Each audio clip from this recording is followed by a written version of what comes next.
서울대 최인철 교수님의 인문학 강의를 듣다가 용어 하나를 제가 듣게 됐는데요. The Overview Effect, 우리말로 하면은 조망 효과라고 합니다. 이 Overview Effect가 뭐냐면 글자 그대로입니다. 우주 비행사가 이제 지구에서 벗어나 그 먼 우주에서 지구를 내려다 보니까 작은 점 하나에 불과하더라는 겁니다. 이 우주 비행사들 머릿속에 막 무슨 생각이 떠도는가 하면은, 아니 이렇게 점같이 작은 지구 그 안에서 그냥 인간들끼리 뭐 금꺼 가지고 이거는 미국 땅이니 이건 멕시코 땅이니 뭐 우리로 치면은 이게 뭐 북한의 38선이 이러니 중국은 저러니 그거 갖고 아웅다웅하는 이런 것들이 참 부질없다, 그런 생각이 든다는 겁니다. 그래서 이제 우주 비행사가 그 우주를 바라보면서 그 큰 우주 속에서 너무나 아웅다웅 그렇게 살아왔던 자기의 삶이 반성이 되고 또 되짚어지면서 그렇게 해서 이제 이 가치관의 변화가 일어난다는 겁니다. 그런 효과를 오버뷰 이펙트라고 그렇게 한다고 하는데요. 저는 그 강의를 들으면서 그리고 이후에 이런 자료들을 또 찾아보면서 이게 교회인데, 예수 믿는다는 게 바로 이런 건데, 저 눈에 보이는 이 세상에서만 아웅다웅 살아갈 수밖에 없는 우리로 하여금 우리를 예수 그리스도께서 십자가를 지시고 영적인 세계를 보여주시고, 그래서 눈에 보이는 이런 것들로만 아웅다웅하지 않도록 은혜의 길로 인도해 주시는 거, 이게 오버뷰 이펙트라고 할 수 있는 거 아닙니까? 구약의 아브라함도 마찬가지입니다. 자, 창세기 13장 14절 15절입니다. 롯이 아브라함을 떠난 후에 여호와께서 아브라함에게 이르시되 너는 눈을 들어 너 있는 곳에서 북쪽과 남쪽 그리고 동쪽과 서쪽을 바라보라. 보이는 땅을 내가 너와 내 자손에게 주리니 영원히 이르리라. 이 말씀 바로 앞에 보면은 조카 롯이 그저 자기 눈에 그 좋은 걸로만 택했다가 나중에 망해버리지 않습니까?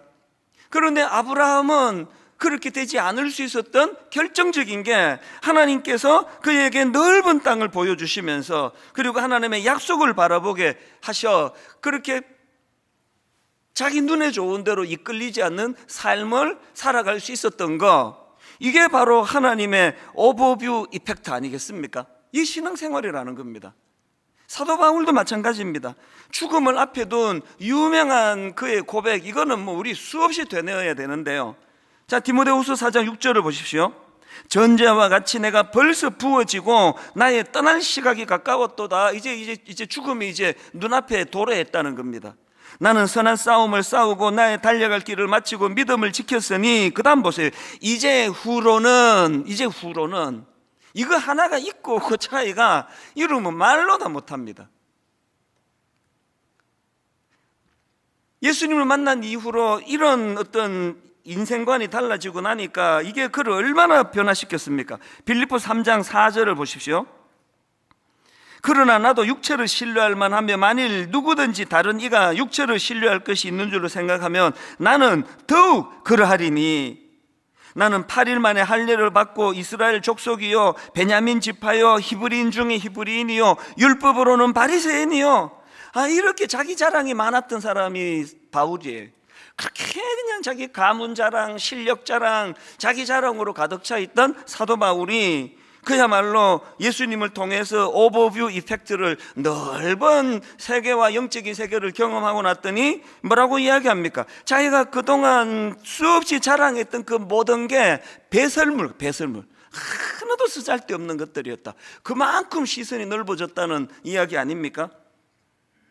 전 오늘 본문을 이런 관점으로 살펴보기를 원하는데요. 사실 모세 하면은 오랜 세월을 가나안 땅을 목표로 달려간 인물 아닙니까? 홍해를 건넌 이후로 출근, 그래서 뭐 그냥 그 수많은 그 백성들이 아무리 잘해줘도 이러면 이런다고 불평하고 저러면 저런다고 불평하고, 그런 불평이 많은 백성들 속에서 절대로 절망하지 않을 수 있었던 것은, 모세에게는 꿈에 그리는 목표가 있었거든요. 가나안에 들어가는 거. 그랬는데 오늘 본문에 보면은 이런 모세에게 하나님의 청천벽력 같은 말씀이 떨어지는 거 아닙니까? 오늘 본문 신명기 32장 52절, 하나님 이런 말씀을 하십니다. 내가 비록 내가 이스라엘 자손에게 주는 땅을 맞은편에서 바라보기는 하려니와, 그 다음 보세요. 그리로 들어가지는 못하리라 하시니라. 이게 뭐 그냥 여러분, 이 성경은 역사가 주로 많기 때문에요, 감정을 이입해서 읽으면 굉장히 이해가 쉽습니다. 아니, 제가 모세라 생각하고 그 장면을 지금 한다고 생각을 해보세요. 내 평생에 지금 목회의 꿈이 이건데, 이걸 이루는 게 내 목표인데, 지금 은퇴를 지금 얼마 앞두지 않고 너 그거 못하게 될 거다. 이건 뭐 상상을 하기 어려운 낙심이 찾아왔을 것 같은데, 놀랍게도 성경을 자세히 보십시오. 모세가 너는 가나안에 못 들어가, 이 하나님의 말씀 때문에 낙심하거나 마음이 무너지거나 절망하는 그런 거 없습니다. 오늘 본문 신명기 32장 바로 그 다음에 나오는 33장에 보면은 아무 일도 없었던 듯이 담담하게 그 후손들을 축복하는 내용이 쭉 나오고요. 그 중에 특히 신명기 33장 29절을 보십시오. 이스라엘이여, 너는 행복한 사람이로다. 여호와의 구원을 너같이 얻은 백성이 누구냐? 아니, 지금 자기가 안 행복한데, 만약에 32장에서 내가 가나안에 못 들어간대, 무슨 하나님은 일을 이렇게 하시느냐고. 아니, 이거 뭐 잘못한 걸로 치자면은 이스라엘 백성들이 나보다 훨씬 더 잘못했는데, 그들은 다 가나안에 갈 수 있고 나는 못 간다는 게 말이 되느냐고. 막 분노가 많고 울분이 많으면 이렇게 넉넉하게 이스라엘이여, 너는 행복한 사람이로다, 이런 축복이 나오겠습니까? 본인 마음이 그런 거와 상관없이 뭐라고 말합니까? 너희들이 가나안에 입성해서 행복한 사람이로다, 그렇게 이야기한 거 아닙니다. 자기는 가나안에 들어가든 들어가지 못하든 하나님의 인도하심을 받는, 하나님으로 구원의 은혜를 누렸던 사람이기 때문에 자기도 행복하고, 너희들도 얼마나 행복한지 꼭 기억해라, 그럴 수 있게 된 거 아닙니까? 그 성경을 읽으면서 자꾸 이렇게 질문을 많이 하는 게 좋은데요, 이게 어떻게 가능했을까요? 아니, 모세는 그 숨 쉬고 밥 먹는 사람 아닙니까? 우리랑 똑같은 육신을 가진 인간인데, 아니, 그렇게 평생에 소원했던 그 목적지 가나안을 못 들어간다고 하는데도 어떻게 이렇게 아무렇지도 않을 수 있느냐고요. 바로 오늘 본문 안에 그 비결이 담겨져 있는 겁니다. 그게 어떻게 가능했다고요? 오늘 본문 48절 49절을 보십시오. 바로 그날에 여호와께서 모세에게 말씀하여 이르시되, 너는 여리고 맞은편 모압 땅에 있는 아바림 산에 올라가 너보 산에 이르러 내가 이스라엘 자손에게 기업으로 주는 가나안 땅을 바라보라. 이 라이프 성경 사전으로 이 내용을 보니까요, 너보 산은 아바림 산맥의 최고봉이래요. 그래서 사해 해수면으로부터 높이를 재보면 대략 한 1200m, 그리고 또 지중해 해수면에서 높이를 재보면 대략 789m, 어마어마하게 높은 산입니다. 하나님께서 모세로 하여금 그 높은 산에 올라가 꿈에도 그리던, 그리고 자기 자손들이 누리게 될 가나안 땅을 바라보게 하시는 거예요. 그 인근에서 가장 높은 봉우리에 올라서서 꿈에도 그리던 가나안 땅을 바라보면서 마치 우주 비행사가 끝없이 펼쳐진 우주 공간에서 지구를 보면서 그 마음에 넓어지는 생각을 가질 수 있는 것처럼, 그래서 제가 이 본문을 묵상을 하면서 오늘 이 행복한 시니어 주일로 지키는 날인데, 사실 지난 목요일 날 우리 교회 교역자들 대부분하고 자원봉사자들이 나오셔가지고요, 우리 65세 이상 어른들에게 보낼 이번에 행복한 시니어 주일이니까 뭘 또 택배로 보내드려야 또 행복할 거 아닙니까? 그래서 이게 2,000 몇백 박스를 이제 그 안에 어른들이 좋아할 그런 것들, 내가 보니까 자기들이 좋아하는 것도 좀 들어있더라고. 이게 어른이 좋아하실까 싶은데 보기만 해도 너무 행복했습니다. 그러면서 내내 제 마음에 무슨 소원이 생기는가 하면은, 하나님 이렇게 택배 박스를 받아서 행복하시기도 하겠지만 오늘 말씀을 통해서 치유가 필요하고 위로가 필요합니다. 왜 그렇습니까? 인생이요, 모세와 똑같습니다. 내가 가나안을 목표로 한다고 다 가나안에 갈 수 있는 거 아닙니다. 중간에 자꾸 꺾여요. 나이가 들어가실수록, 연세가 드실수록 생각지도 못했던 암이 찾아와, 생각지도 못했던 이런 복병을 만나.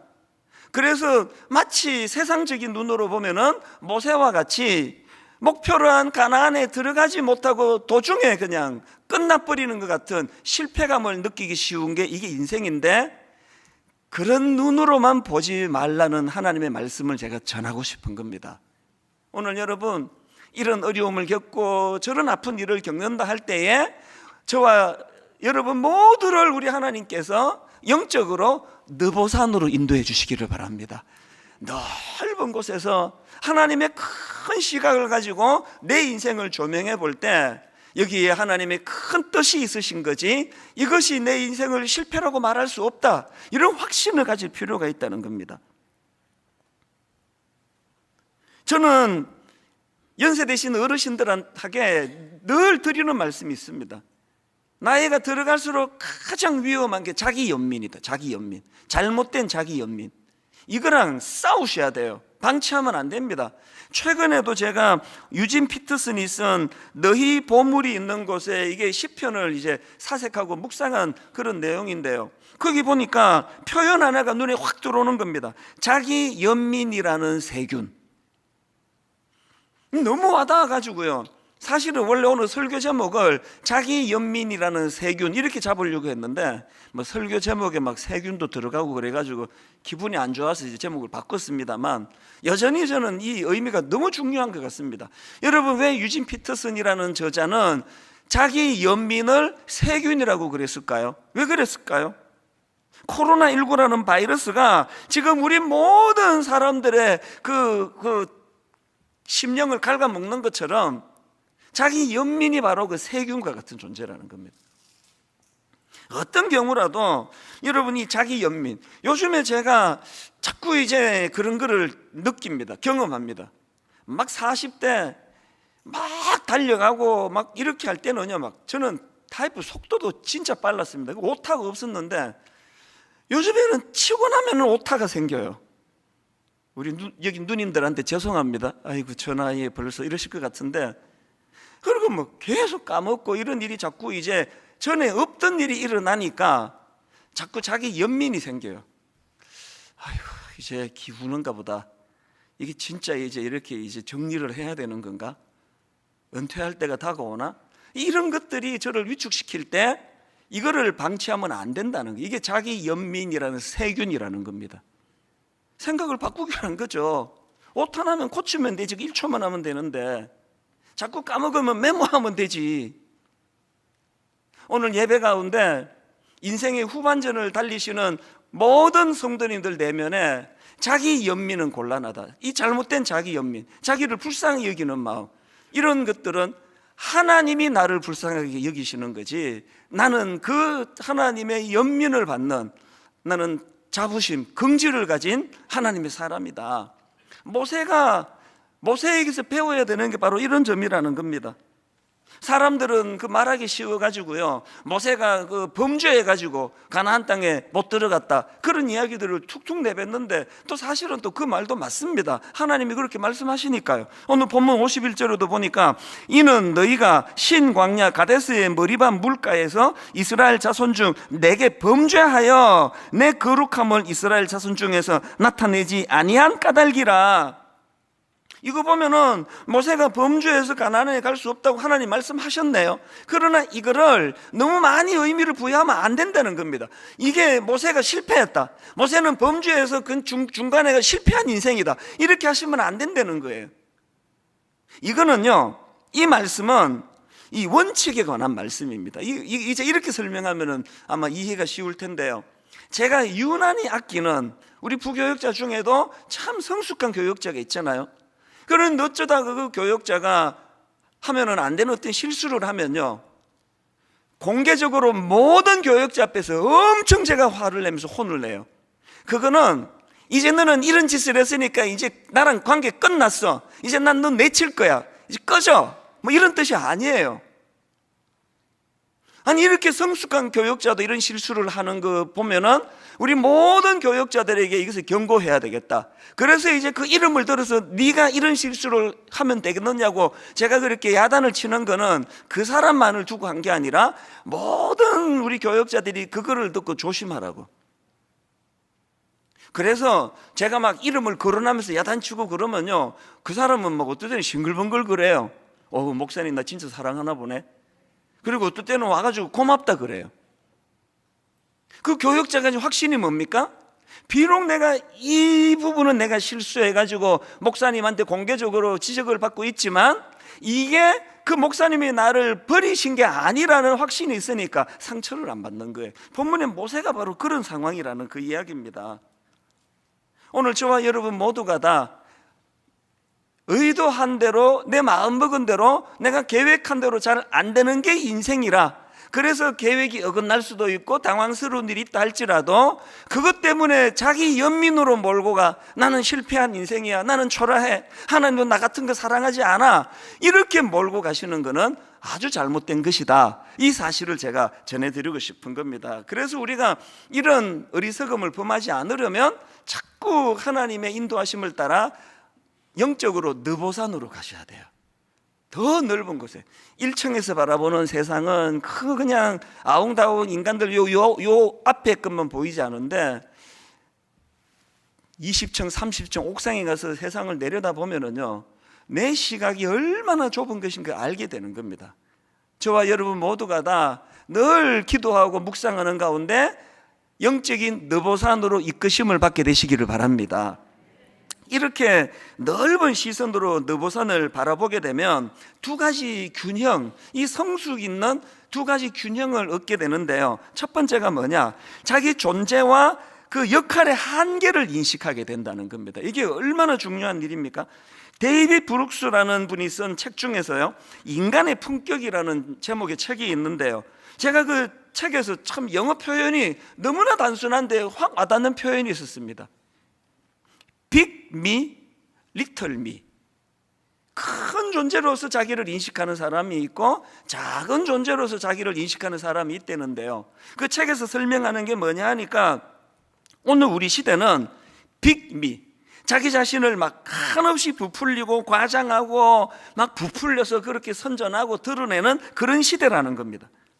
그래서 저자가 말하기를 그 SNS 같은 것들을 통해 가지고 막 타인의 시선을 끌고 인정을 받기 위해 가지고 끊임없이 자기를 과장하고 부풀리는 그야말로 빅미의 시대를 우리가 살고 있다. 그렇기 때문에 이런 시대를 살아가는 우리는 겸손과 지혜로 대변되는 리틀미, 나 자신을 그렇게 부풀리지 않는 작은 존재로서의 자기를 자꾸 드러내고 놓치면 안 된다. 그 책에서 제가 문장 하나가 참 흥미로웠는데 이런 문장이 있습니다. 인간은 모두 뒤틀린 목재 같은 존재이다. 옛날에 그 집지으려고 가다 보면은 나무가 뒤틀려 버리면 얘는 뭐 석가래도 못 세우고 기둥도 못 세웁니다. 이 뒤틀려 버린 목재, 인간이 바로 뒤틀린 목재 같은 인간이라는, 이게 목사님이 쓴 책이 아니고요, 뉴욕 타임즈 칼럼니스트가 쓴 책입니다. 알고 봤더니 이 표현은요, 유명한 철학자 칸트가 한 말이더라고요. 칸트가 이런 말을 했습니다. 인간이라는 뒤틀린 목재에서 고든 것이라고는 그 어떤 것도 만들 수 없다. 저자가 뭘 주장하느냐, 우리 인간은 이렇게 스스로의 약점을 늘 인식하고 그 약점을 극복하기 위해서 몸부림치는 과정에서 인격이 형성되어 가는 것이다. 저는 가끔씩 막 이 목회가 힘들거나 또 어떤 오해를 받아가지고 막 공개적으로 수모를 당하거나 또 반대로 그저 목회가 너무 잘 돼서 제 마음에서 꿈틀꿈틀 내가 목회를 뭐 좀 하긴 하네, 이런 생각이 들 때 저는 바다 생각을 해요. 바닷가를 가고 싶어 합니다. 오늘 여기 1층에 예배 드리시는 우리 저랑 비슷한 세대나 우리 그 형님 누님들 세대는 우린 바다를 되게 좋아하잖아요. 겨울 바다 이러면 늘 막 기차 타서 이제 바다 가고 이러기를 원하는데, 저는 그런 차원이 아니고 저를 돌아보기를 원할 때 저는 바다를 찾습니다. 무엇에서 감동을 받는지 아십니까? 이 바다가요, 파도도 갈 때마다 색깔이 다 달라요. 어떨 때는 잠잠한 파도가 칠 때가 있고, 바람이 불 때는 막 아주 막 크게, 그래서 성난 파도라 그러잖아요. 근데 제가 그 바다를 갈 때마다 파도를 보면서 감동을 받는 게 뭔지 아십니까? 아무리 잠잠하게 파도가 치던, 막 성난 파도라는 이름처럼 막 격하게 파도를 치던, 딱 하나님이 검꺼준 데까지만 와요. 성난다고 막 저까지 가고 그런 거 없습니다. 딱 그 시간에 그까지 옵니다. 이거를 넘어서는 게 그게 쓰나미 아닙니까? 여러분, 쓰나미 인생으로 사시고 싶진 않으시잖아요. 쓰나미 인생으로 살고 싶지 않다면 우리 모두가 다 하나님이 검꺼준 데까지, 나는 가나안을 목표로 했지만 하나님께서 너 여기까지 다 검꺼 주시면 토달지 않고 거기에 순종할 수 있는 인생, 이게 리틀미, 작은 자로서의 나 자신을 인식하는 존재라는 겁니다. 그래서 저는 종종 우리 후배 목사님들에게 이런 말을 합니다. 자기 존재나 자기가 하는 일에 너무 큰 의미를 부여하는 것, 그게 전부 다 타락이다. 그거 교회가 좀 커졌다고 막 여기에 엄청 의미를 부여해서 막 분당 우리 교회가 막 한국교회를 대표하는 교회다, 이게 다 이게 타락된 소리예요. 내가 이게 30 몇 명으로 이만큼 교회를 키워서 내가 이런 한국교회에 뭐 21세기 어쩌고 이런 목사다, 이 다 타락한 말이에요. 자기 자신에게 자기가 하는 일에 너무 큰 의미를 부여하는 이 모두가 다 타락해요. 성가대 같은 데서 막 테너가 나 없으면 망할 거야, 없어져 보세요, 망하는가. 자기에게 너무 많은 의미를 부여하는 이게 다 위험한 거예요. 그저 우리는 작은 자로서 하나님이 검꺼 주시는 대로 따지는 것도 없습니다. 왜 가나안에 안 보내주시느냐고 막 또 막 간청하고 막 빌고 그러지도 않아요. 그저 수용하고 그것을 받아들이고 용납하고. 이게 첫 번째 균형이라면, 두 번째 균형이 하나 더 있습니다. 첫 번째로만 그치면 이게 발전이 없고 성장이 없잖아요. 두 번째 균형이 뭐냐, 이렇게 자기 자신을 죄성을 가진 작은 자에 불과하다는 걸 인식하지만, 그러나 그 다음 두 번째, 그러나 하나님의 약속을 믿고 인생의 큰 그림을 그리는 사람이 되어야 한다는 겁니다. 앞에서 언급했던 아브라함, 유명한 창세기 12장 1절 2절 보면은 아브라함이 무엇을 근거로 발걸음을 옮긴지 딱 나오는 거 아닙니까? 자, 창세기 12장 1절 2절입니다. 여호와께서 아브라함에게 이르시되 너는 너의 고향과 친척과 아버지 집을 떠나 내가 너에게 보여줄 땅으로 가라. 그 다음 보세요. 누구가? 여호와 하나님이 내가 너로 큰 민족을 이루고 너에게 복을 주어 너의 이름을 창대하게 하리니 너는 복이 될지라. 아브라함이 나는 큰 자기 때문에 빅미, 나는 이 시대를 수많은 사람들이 믿음의 조상이 될 자격이 있기 때문에 내가 발걸음을 뗀다, 그거 아니에요. 나는 작은 자지만 하나님의 약속을 힘입어. 그래서 제가 이 말씀을 준비하다가 이 약속과 관련해서 너무나 제가 재밌기도 하고 진지하기도 하고 또 은혜를 받은 작은 일을 경험했는데요. 제가 옛날에 청소년 사역을 했지 않습니까? 그때 제가 중등부를 맡을 때는 뭐 애들이 뭐 막 바글바글 그럴 때니까요, 하나에 제가 다 기억을 못 하는데 유난히 이렇게 머리에 남는 애들이 좀 있습니다. 그 중에 한 아이가 아니죠, 이제 나이가 뭐 한 20년 지났으니까요.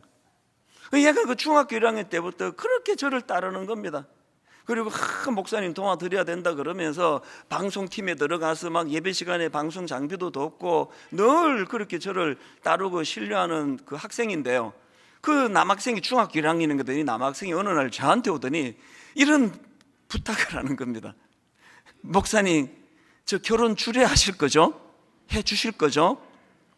그 14살짜리 애가 하니까 뭐 그냥 쉽게 대답하는 거죠. 언제 있을지 모르니까. 주례할게. 결혼이나 해라. 그러니까 얘가 되게 좋아하면서 그 다음 이 보통 애가 아닙니다. 그 내가 주례를 해주겠다 그랬더니 노트를 갖고 왔어요. 여기 사인해 주세요. 나중에 약속 안 지키면 어떡하느냐는 거죠. 사인해 주세요. 그래서 제가 웃으면서 야, 내가 그래도 목사님인데 내가 한 약속을 내가 뭐 안 지키겠니? 걱정하지 마. 그랬더니 얘가 끄떡끄떡하고는 이제 그렇게하고는 이제 그게 20년 전이에요. 한 20년도 더 됐습니다. 문제가 생긴 게 결혼은 안 되는 겁니다. 뭐가 문제냐? 불행하게도 얘가 지금 우리 교회 성도인데요. 왜 불행한가 하면은 남의 교회 같으면 룰이 다른데요. 지금 저희 교회는 이제 청년들 결혼이 많다 보니까 예전에는 제가 막 이제 서울에서 결혼하고 지방에서 결혼하고 주례를 다 뛰어다녔습니다. 어느 토요일 날 주례를 3번 한 적도 있습니다. 그랬더니요, 당장에 그 다음 주일 예배에 지장이 되는 겁니다. 설교가 부실하고. 그래서 할 수 없이 룰을 정한 거 아닙니까? 너무 죄송하지만 담임 목사 결혼식 주례는 이 본당 안에서만 가능합니다. 그래서 딱 토요일 날 이제 주례를 최대한 2건씩만 이제 주례를 하는데, 이 친구가 뭐 코로나19 이런 것 때문에 그랬겠죠. 서울에서 결혼을 한다는 겁니다. 그래서 내가 너무 미안하지만 네가 우리 교회 성도가 아니면 또 다른데, 네가 우리 교회 성도기 때문에 누구는 주례해드리고 누구는 안 해드리면 안 되기 때문에 미안하지만 그 주례를 하기가 좀 어렵겠다 그랬더니 또 애가 또 착해요. 두 말 안 하고 알겠습니다, 이해가 됩니다. 그리고 정리가 됐습니다. 근데 이 결혼이 다가오니까 계속 마음이 쓰이네요. 그래서 그 엄마한테 내가 전화를 드려봐서 어떤가, 잘 돼가는가 했더니 아니나 다를까 그 엄마 하시는 말씀이, 애가 실망을 해가지고 중학교 때 그때 내 사인을 받았어야 되는데, 그 사인을 내가 받았어야 되는데 그런 얘기를 하고 있다 그래서 내가 너무 마음이 아파가지고 그 자리에서 약속했습니다. 제가 주례하겠습니다. 아마 이것 때문에 막 성도님한테 욕 좀 얻어먹고 또 상처받는 분이 생기면 내가 양해를 구하더라도 내 이 약속은 지켜야 되겠습니다. 그러고는 그 학생한테 전화를 해가지고 이제 주례를 하겠다고 그렇게 하고 약속을 하니까 얘가 좋아가지고 너무너무 기뻐하는 일이 있었는데요, 제가 그 일을 통해서 깨달은 게 뭡니까? 여러분, 저같이 이렇게 죄성을 가진 인간, 저같이 뒤틀린 목재 같은 초라한 인생도요, 이렇게 저를 믿고 저를 신뢰하며 우리 목사님은 약속한 거 지키는 분이라고 그렇게 저를 기대해 줄 때에 그 기대를 저버리지 않으려고 하는 게 인간이라면, 하물며 우리 하나님께서 아브라함을 통해, 모세를 통해, 바울을 통해 그분의 신실하심을 믿고 그분의 약속하심을 의지하여 달려가는 그 사람들에게, 그래서 제가 오늘 새벽에 말씀을 쭉 마무리하는데 너무너무 가슴이 벅찬 찬양이 막 맴돌아지는 겁니다. 주님 보좌 앞에 나아가 참된 안식과 기쁨 나 누리겠네. 경배하며 주의 얼굴 구할 때 신실하신 주님 찬양. 왜 안식과 기쁨이 넘치느냐? 바로 그 다음 가사예요. 신실하신 하나님, 신실하신 주, 나의 주 하나님은 신실하신 주, 신실하신 하나님, 신실하신 주.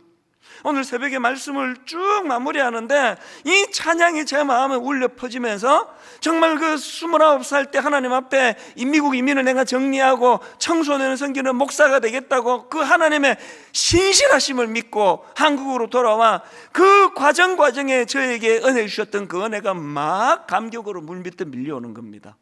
여러분이 두 가지 균형을 회복하시기를 바랍니다.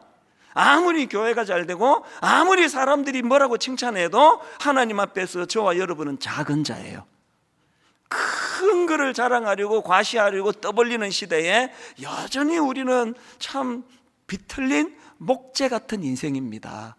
그런가 하면은 이렇게 나약하고 초라한 인간이지만 우리는 하나님의 약속을 믿고 신실하신 하나님의 약속을 의지하여 호흡이 닿는 그날까지 발걸음을 옮기기 원합니다.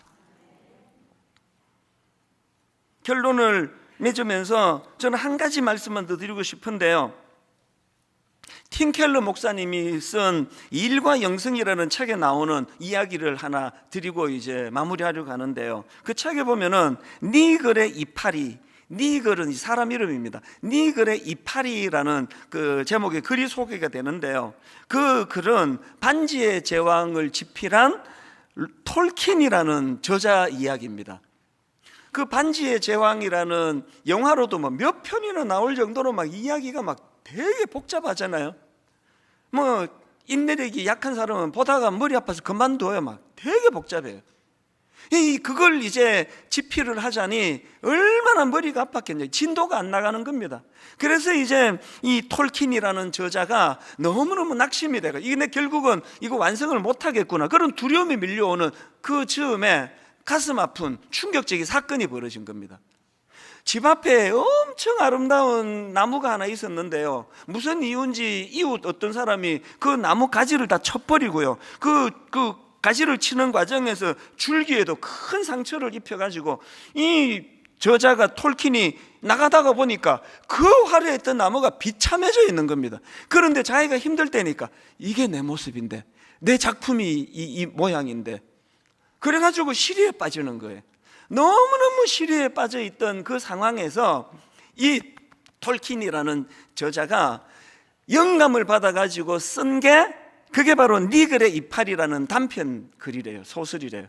이 니글의 이파리라는 이 글 내용, 이 니글은 그 주인공 화가 이름인데요, 이게 이중적인 뜻을 갖고 있어요. 니글이 이런 뜻입니다. 깨작거리거나 비능률적으로 일하거나 쓸데없이 시시콜콜 사소한 일에 시간을 낭비하다. 이게 니글이 니글. 자기 이야기인 거예요. 이 시리에 빠져있던 그 톨킨이라는 저자가 쓴 니글의 이파리가 어떤 내용인가 하면은요, 이 니글이라는 화가가 그리고 싶은 그림이 하나 있었대요. 너무너무 아름다운 이파리를 중심으로 거기에 아름다운 나무가 그려지고, 그 나무를 중심으로 숲을 이루고 그 숲 너머로 눈이 하얗게 뒤덮인 산을 그리는 이 꿈을 가지고 이제 작품을, 화가가 그림을 그리기 시작했는데, 이 이파리 그리는데 시간을 다 써버린 겁니다. 너무 이 이파리의 정성을 다 드리고, 그리고 또 마음이 또 착해가지고요, 그림 그리고 있는데 옆집 누가 도와달라 그러면 그거 다 분 내려놓고 그 일 다 도와주고, 그러느라 세월을 다 보내버리고 이파리 하나 딱 그렸는데 목숨이 다 된 거예요. 그래서 그 책에 보니까 너무 원통하고 너무 억울해가지고 엉엉 울면서 인생을 마칩니다. 그리고는 그 그림은요, 이제 그 동네 그 마을 박물관 구석진데 사람들 눈길도 못 받는 거기에 이제 던져졌는데, 누가 그 이파리 하나 그린 걸 보고 작품으로 보겠냐고. 실패한 인생 같죠? 근데 여러분, 이야기가 이렇게 끝나지 않습니다. 이제 소설이니까요, 그렇게 세상을 떠난 화가가 이제 하늘나라의 높은 산들로 가는 열차에 태워졌는데 두 소리가 들리는 거예요. 하나는 공의의 소리예요. 실패한 놈, 평생을 시간만 흘려 엉뚱한 데 시간을 보내버린 놈, 그렇게 막 책망을 하는 준엄한 목소리가 들리고, 그 목소리 건너편으로 이 니글을 편들어주는 말, 아니라고, 온 마을 사람들 다 도와주고 정성을 다하며 최선을 다해 살았다고, 그 두 목소리가 들리는 열차를 타고 그렇게 이제 이 니글이라는 사람이 하늘나라 가장자리쯤 이르렀을 때 저를 울컥하게 만든 장면이에요. 이파리 하나 딱 그리고 인생이 끝난 이 니글에게 우리식으로 제가 빗대어 설명할게요.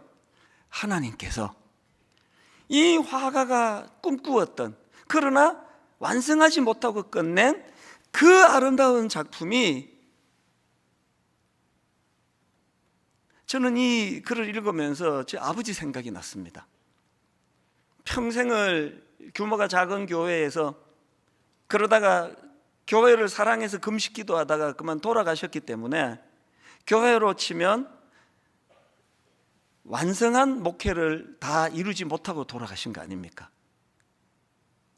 그리고 제가 행복한 시니어 주일이니 여기 앉아 계시는 분들이겠죠? 수많은 우리 인생의 후반전을 달리고 있는 어른들이 생각이 나는 겁니다. 내 인생은 이파리 하나밖에 못 그렸는데, 나무는 시작도 못했는데 이렇게 끝나버렸는데, 아까 앞에서도 말씀드렸잖아요. 인생이 가나안의 목표로 달려간다고 해서 가나안에 다 가지는 게 아닙니다. 병을 만나고 이렇게 저렇게 가슴 아픈 일들을 통해 세상적인 눈으로 꺾여버린 것처럼 보여지는 그런 인생을 살아간다 할지라도, 영안을 열고 바라보면 하나님께서는 우리가 못다한 작품을 완성했다고 인정해 주신다는 사실이에요. 우리 아버지 인생을 놓고 보면 참 목회를 완성하지도 못하고 도중에 돌아가셨지만 역사와 역사를 이으시는 하나님의 관점으로 그 아들인 저를 통해서 2배, 3배 많은 일들을 이루어 가시는 분이 하나님이신 줄로 믿습니다. 이 말씀을 준비하면서 우리 교역자들에게, 담당 교역자들에게 기도 제목을 좀, 우리 어른들을 위한 브라보 시니어 행복한 모임, 이 어른들을 위한 기도 제목을 좀 보내달라 그랬더니요, 인생의 후반전을 정말 의미 있게 보내기 원합니다, 이 머리글로에서 우리 교역자가 정성껏 여러분들, 우리 어른들을 위한 기도 제목을 보냈는데요, 이런 내용이 나오더라고요. 우리 어른들의 현실의 무게는 여전히 무겁습니다. 위로는 부모 세대, 아래로는 자녀 손주까지 아직도 섬기고 돌봐야 하는 수고와 헌신이 계속되고 있습니다. 또 이런 기도 제목도 있었습니다. 어른들이 경험하고 있는 여러 어려움과 상실들을 회복시켜 주시기 원합니다. 그 다음에 우리 어른들의 상실한 마음을 하나하나 표현했더라고요. 은퇴로 인해 찾아온 공허감, 변화한 세상에 적응해야 하는 당혹감, 시간적 여유가 있지만 무엇을 해야 할지 모른 채 보내는 삶에 대한 무료함, 마음은 원하지만 행동하기 불편한 신체의 변화로 인해 느끼는 좌절감, 예배를 통해 하나님과의 깊은 만남을 통해 이런 상함이 치유되고 회복되는 것을 경험하게 해 주시기 원합니다. 이 기도 제목을 제게 올려봤어요. 그 다음에 부연해서 한마디를 보낸 게 진짜 저를 울컥하게 만들었습니다. 이런 현실의 무게감 때문에 기도 제목이 많은 어른들인데요, 그 다음 한번 들어보세요. 지난 한 해 시니어 다락방을 신방할 때마다 울컥울컥했던 것이 있습니다. 순장님이 취합해 주신 어른들의 기도 제목을 보면 시니어 성도님들의 제일 첫 번째 기도 제목은 항상 자녀를 위한 기도였습니다. 권사님이 기도 제목은요, 이렇게 물으면 자녀 기도 제목이 저의 기도 제목이지요, 이렇게 대답하시던 성도님들, 이런 글을 적고 난 그 다음에 우리 목사님의 글을 한번 더 읽어보십시오. 우리 부모님도 목사님이 신방 오시면 이렇게 나의 기도 제목을 제일 먼저 올리시겠구나, 이런 생각에 울컥했습니다. 늘 자녀를 위해 기도해 주시는데 행복한 시니어 주일만큼은 행복한 모임 성도님들, 브라보 시니어 성도님들을 위해 기도해 드리고 싶습니다. 모세가 평생 꿈꾸던 가나안에는 들어갈 수 없었다 할지라도 결단코 그 인생을 실패했다 말하지 않는 것처럼 오늘 나이는 들어가는데 몸에 힘은 빠져나가는데 여전히 지고 있어야 될 무게는 하나도 가벼워지지 않는데, 이런 상황에서도 자식들을 위해 기도하시는 그 마음을 젊은 우리들이 헤아려서 오늘 우리 어른들을 축복하며 기도하는 특별한 예배가 되기를 바랍니다. 오늘 저는 이 찬양으로 우리 어른들과 더불어 기도 제목을 찾고 싶은데요, 저 멀리 배는 나의 시온성, 거룩한 곳 아버지 집. 2절 가사가 이렇습니다. 아득한 나의 갈 길 다 가고 저 동산에서 편히 쉴 때 내 고생하는 모든 일들을 누가 아십니까? 주께서 아시리. 오늘 가사를 생각하시면서 우리 찬양을, 우리 윗대 어른들을 축복하며 불러드리기를 원합니다. 우리 같이 찬양하시겠습니다.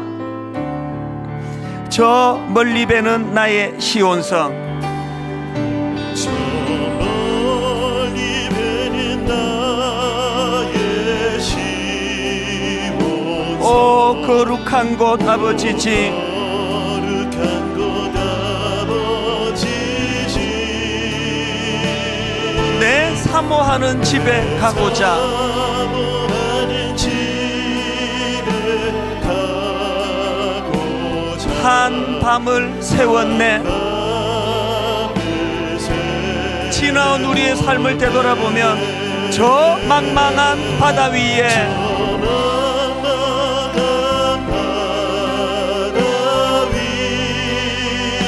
이 몸이 상할지라도 몸이 상할지라도 오늘은 이곳 내일은 저곳 오늘은 이곳 내일은 저곳 주 복음 전하리. 복음 전하리. 우리 2절 부르기 전에 다시 한번 제가 진심으로 촉구하며 기도 제목을 드립니다. 살아가다 보면 모세처럼 원하는 가나안에 입성하지 못하는 경우가 훨씬 많습니다. 그런데 그것이 내 인생을 실패로 몰고 가지를 못한다는 사실입니다. 그래서 하나님 앞에서 세월이 가면 갈수록, 나이가 들면 들수록 모세를 인도해 주신 영적인 느보산으로 가셔야 됩니다. 그저 알콩달콩 아옹다옹 이 땅에서 빅미, 그저 자기 자랑을 과장하며 몰두하는 사람들 앞에 늘 위축되는 게 우리 인생이지만, 그런 하나님, 그 높은 곳에 올라가 우주를 내려다보면 그 점 하나 같은 이 지구 아래 인간이 금꺼 놓고 무슨 미국인이 영국인이, 하나님의 큰 그림으로 내 인생을 바라보며 하나님 앞에 작고 초라한 나, 그러나 약속을 믿고 신실하신 하나님을 의지하여 호흡이 닿는 그날까지 멈추지 않고 발걸음을 옮겨가기를 원합니다. 오늘 2절 가사를 이런 의미로, 아득한 나의 갈 길 다가고 저 동산에서 편히 쉴 때 내 고생하는 모든 일들을 주께서 아시네. 우리 지나온 삶을 돌아보고 앞으로 달려갈 길들을 바라보면서 함께 찬양 드리기 원합니다. 아득한 나의 갈 길 다가고, 아득한 나의 갈 길 다가고 저 동산에서 편히 쉴 때, 동산에서 편히 쉴 지나온 우리의 삶을 되돌아볼 때 내 고생하는 모든 일들은 고생하는 모든 일 누구가 아십니까? 주께서 아시리. 이 땅을 살아가는 나그네 인생길, 빈 들이나 사막에서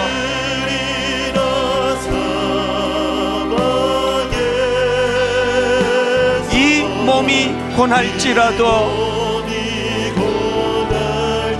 그러면 우리가 다시 힘을 얻을 수 있는 근거, 오 내 주 예수 날 사랑하사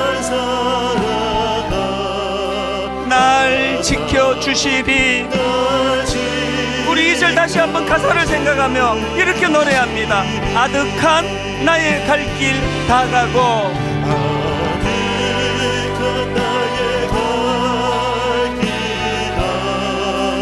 저 동산에서 편히 쉴 때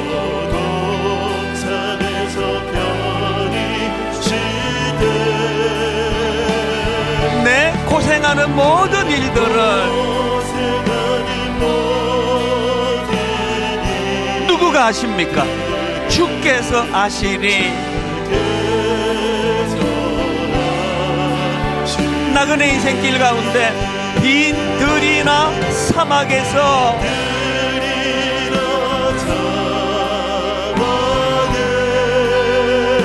이 몸이 고날지라도, 우리 모든 부모님 세대들을 다 주님 이름으로 축복합니다. 오 내 주 예수 날 사랑하사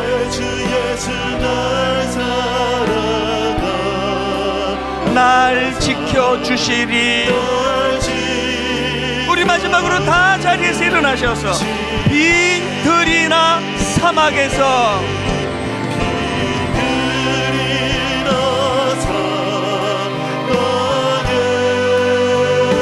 이 몸이 고날지라도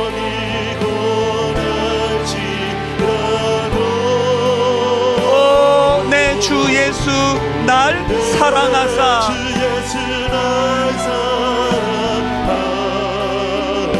날 지켜주시리.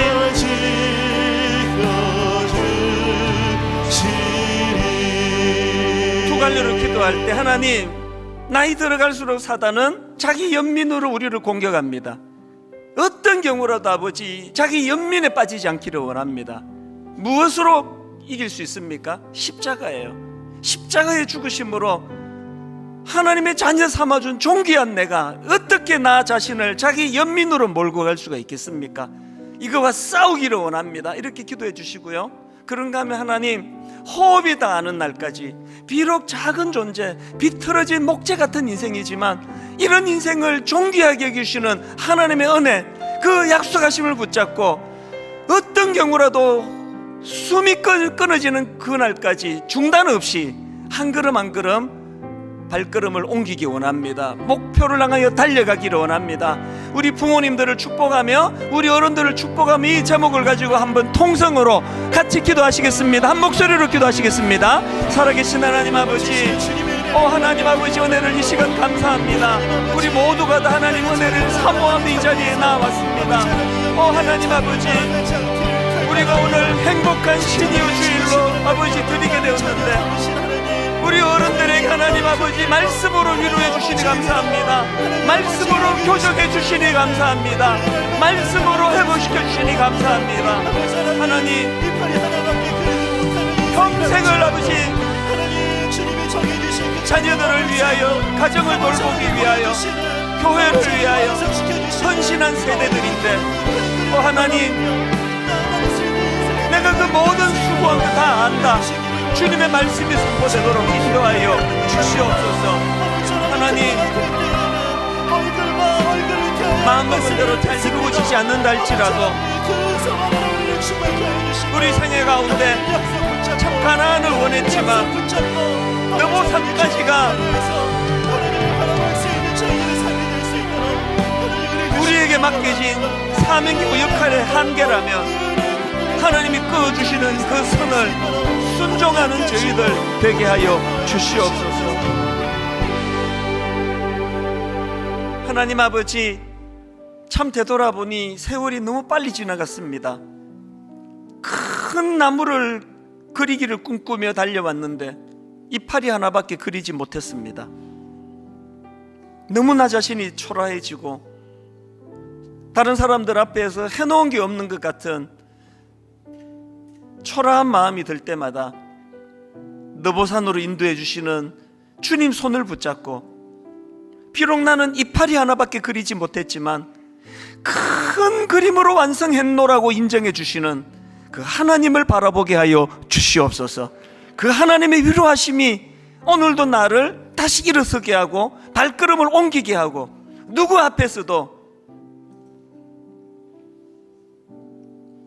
자기 연민에 빠지는 그런 자리로 나가지 않도록 인도해 주시는 그 하나님을 바라보며 여전히 나는 하나님 앞에 작은 자지만 그러나 이런 나약한 나를 붙잡아 주시고 아브라함처럼 발걸음을 옮겨 믿음의 조상이 되도록 인도해 주시는 그 하나님의 약속하심을 믿고 그 신실하신 하나님을 찬양하며 한 걸음 한 걸음 성실하게 실망하지 않고 중단하지 않고 나아가도록 하나님 인도하여 주시옵소서.